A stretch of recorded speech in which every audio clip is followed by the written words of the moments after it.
Beloved in our Lord Jesus Christ, with Paul the Apostle, I pray that God, the source of hope, will fill you completely with joy and peace because you trust Him. Then you will overflow with confident hope through the power of the Holy Spirit. Come, let us pray. Yes, Lord, thank you that as we enter into a new year, we have hope.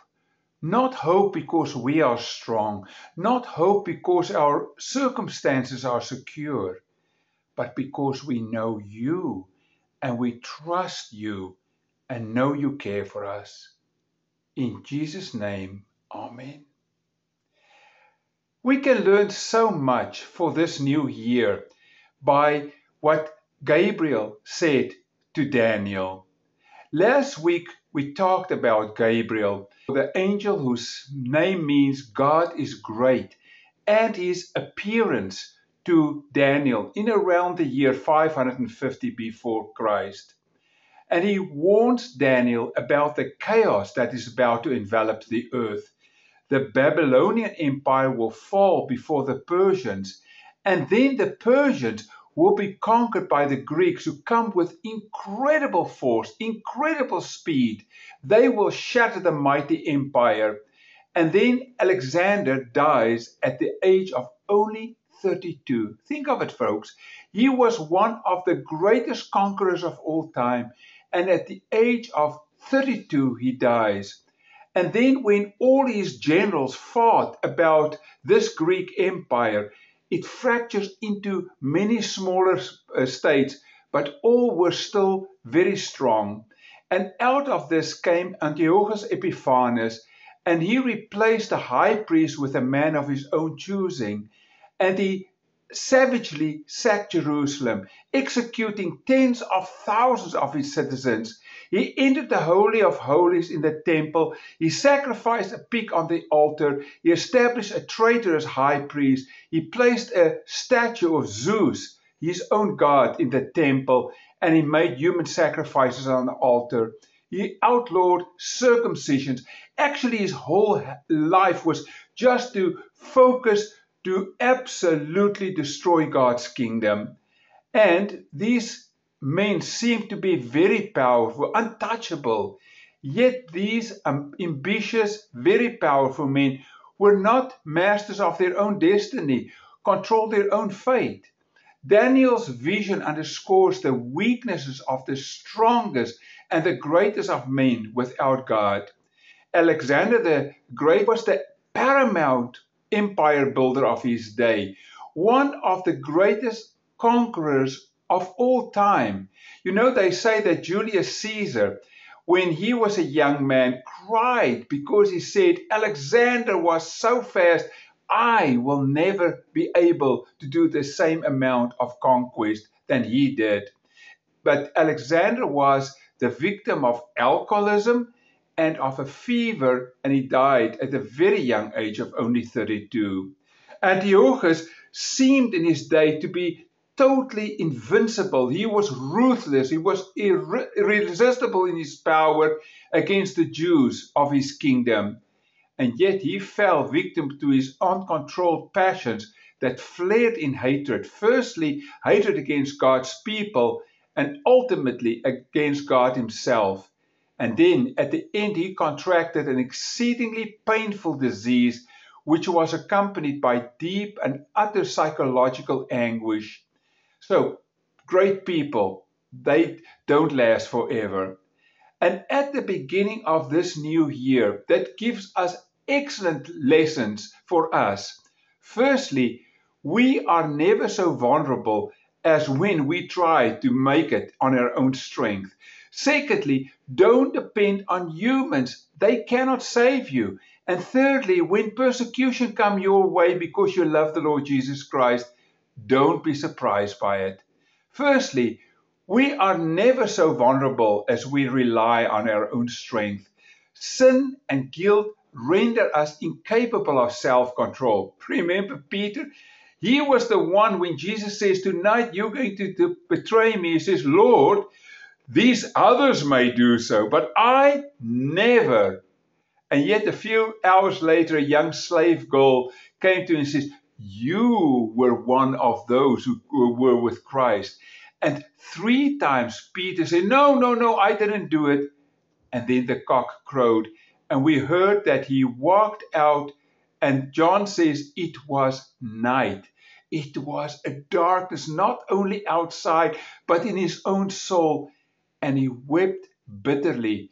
Do not underestimate your own strength. Daniel, though, stands in marked contrast. He confesses freely that he is nothing apart from God. He said to the king, no wise man can explain to the king the mystery he has asked about, but there is a God in heaven who reveals mysteries. With God's power, his whole life is one of remarkable self-control under the most arduous tests. Why this? Because the Spirit of God that dwells in him is a spirit of self-discipline. When even the heathen queen saw this, she had to admit it. She says in Daniel 5:11, there is a man in your kingdom who has the spirit of the holy gods in him. Even those heathen could see God's influence in his life. This was also the life of Paul after he learned his lesson on the way to Damascus. Remember, he went there to go and grab the Christians, to kill the Christians. And therefore he says, I am the least of the apostles and do not even deserve to be called an apostle because I persecuted the church of God. But by the grace of God, I am what I am.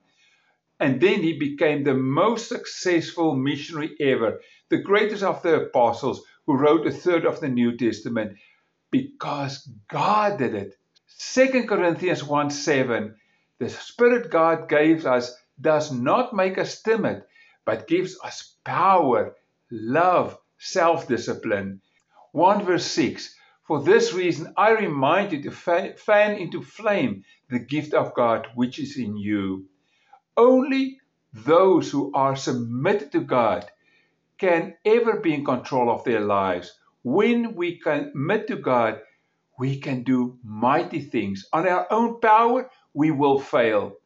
And then, secondly, do not put leaders on high pedestals. I find so often that in the church of today, there's almost a celebrity worship for the great pastors, the great music leaders, and that's not what we are supposed to do. Psalm 14 verse 3, don't put your confidence in powerful people, in human beings who cannot save.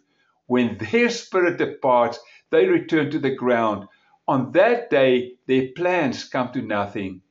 But blessed are those whose help is in the God of Jacob, whose hope is the Lord their God. He is the maker of heaven and earth, the sea and everything in them. He remains faithful to ever. He upholds the cause of the oppressed and gives food to the hungry. The Lord sets the prisoners free. The Lord gives sight to the blind.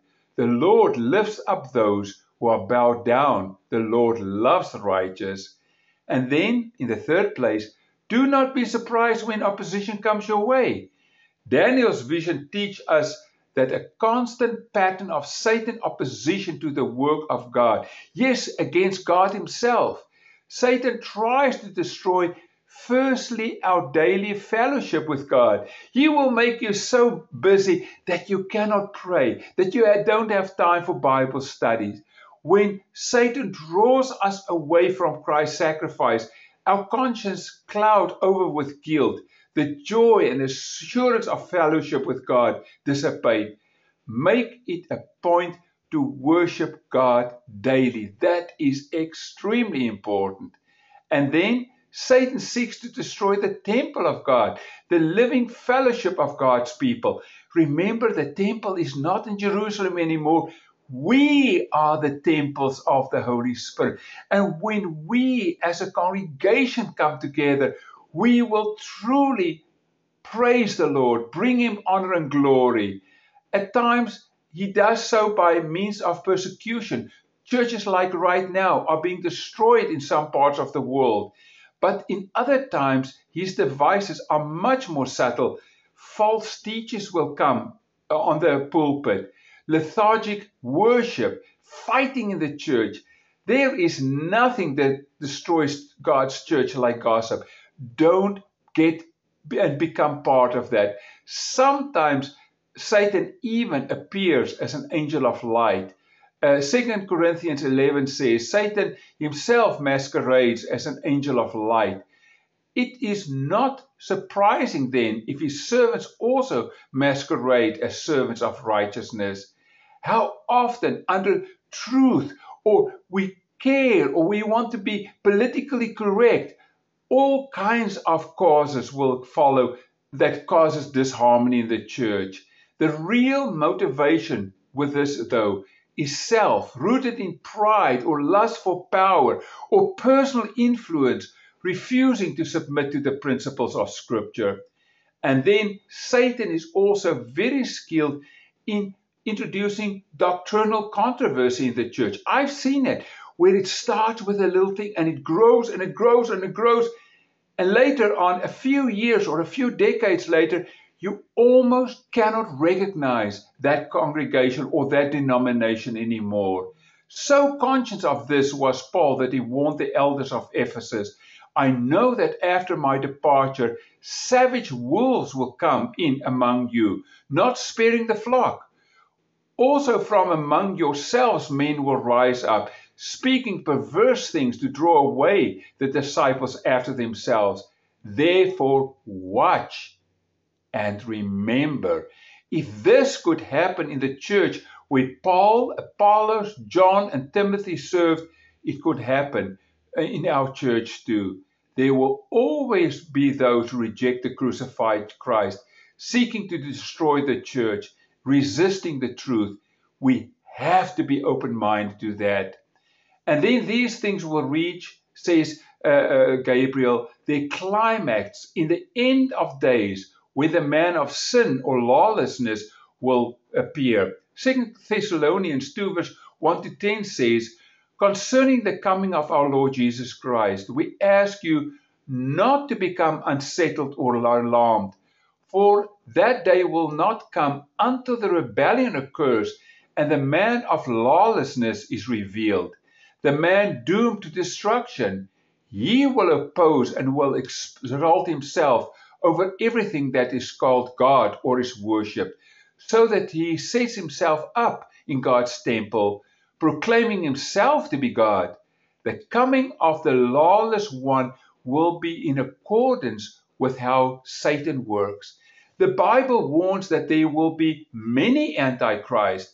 1 John 2 verse 18 says, dear children, this is the last hour, and you have heard that the Antichrist is coming.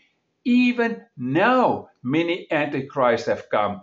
So we are not only to look up and fight against the final Antichrist, but there are many manifestations of the Antichrist throughout the ages who wants to bring God's church into destruction.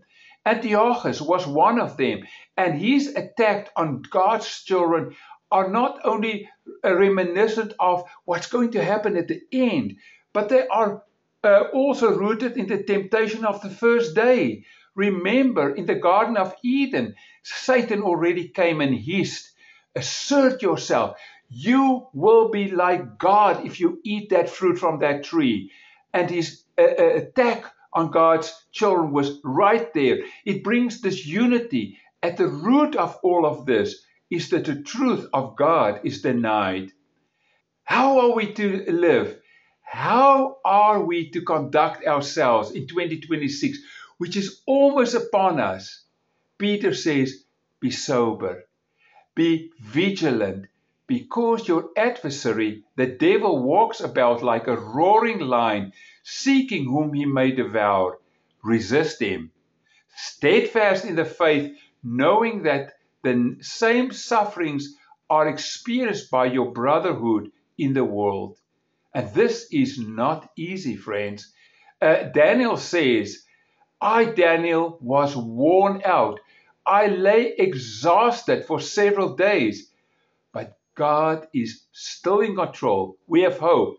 The times may be chaotic, very dangerous, yet this vision and Gabriel's message assured Daniel that God is in ultimate control. It can be ours too in this new year. It gives him the boldness to interpret the hand on the wall for Belshazzar on the last day of his reign. He knows that the Babylonian Empire is collapsing.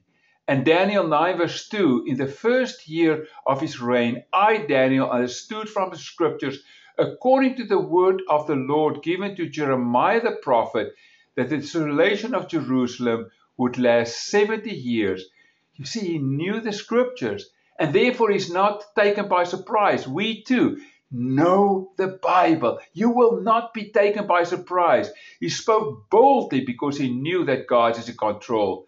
This is the one secret of singing the Lord's song in a strange land.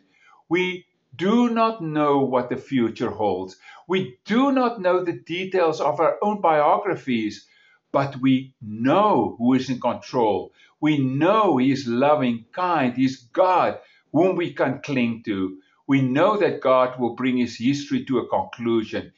It is direction and purpose that fully reveals in Jesus Christ. Come, let us pray. Lord, thank you that you gave your word, that we can read your word and see in that we have hope. We can depend upon you and your Holy Spirit living in us and know that you will not let us go, Lord. We give our lives to you and ask for that you will lead us forward, that you will show the path. We pray especially for our brothers and sisters in the world who are being persecuted, who are being killed just because they love you. Lord, be gracious to your people. And Lord, we go into a brand new year knowing that you already know everything that's going to happen. Thank you for that. Thank you that you will lead us. In Jesus' name, amen. And now, friends, may the God of hope fill you with all joy and peace as you trust in Him, so that you may overflow with hope by the power of the Holy Spirit. Amen.